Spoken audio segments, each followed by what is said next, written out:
Pope Benedict XVI's death. A Katechon removed?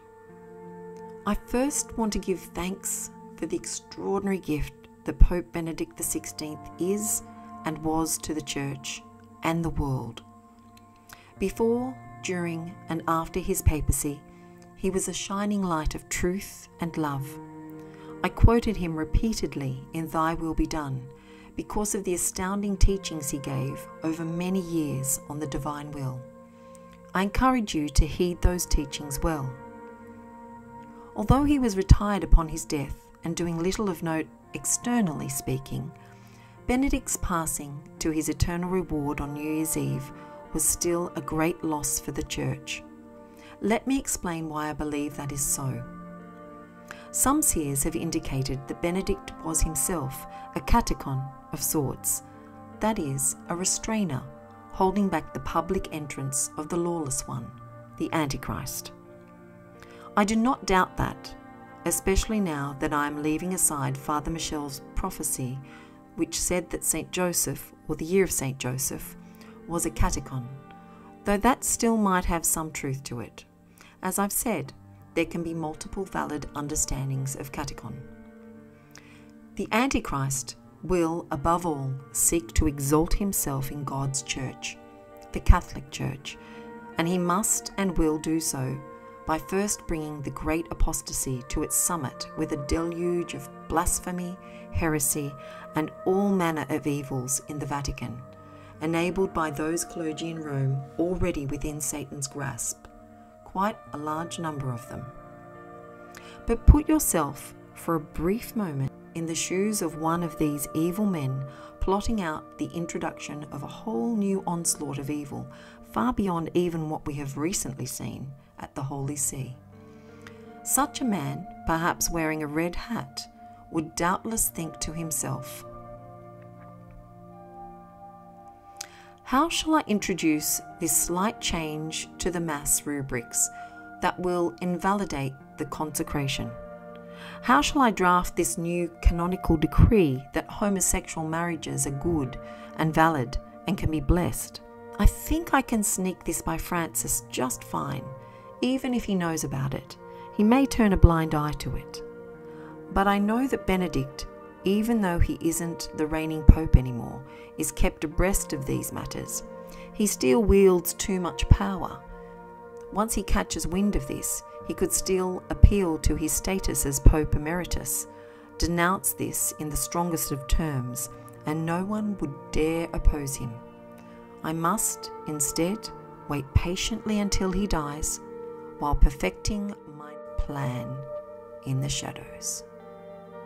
And you know where it appears most likely that these nefarious plans, doubtless at this point perfected, will be brought to fruition?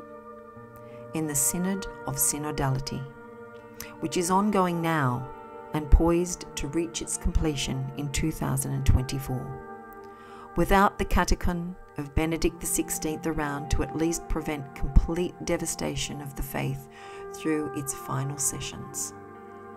I do not know if these minions of Satan will launch their plans immediately, now that Benedict is dead, or if they will wait until the 2024 culmination of the Synod.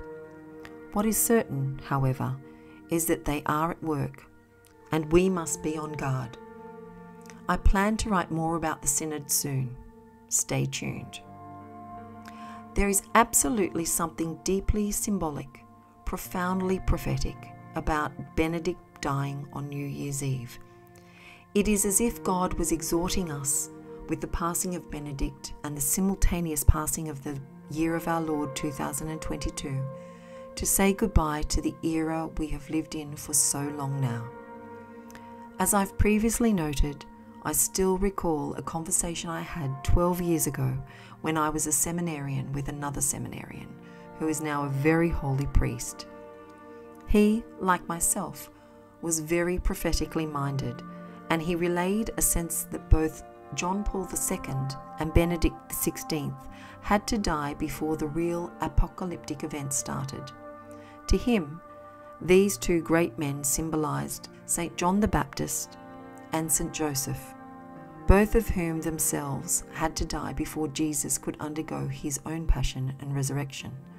And recall that Pope Benedict's baptismal name is Joseph. It does feel very much like we, the Church on earth, have lost our John and our Joseph.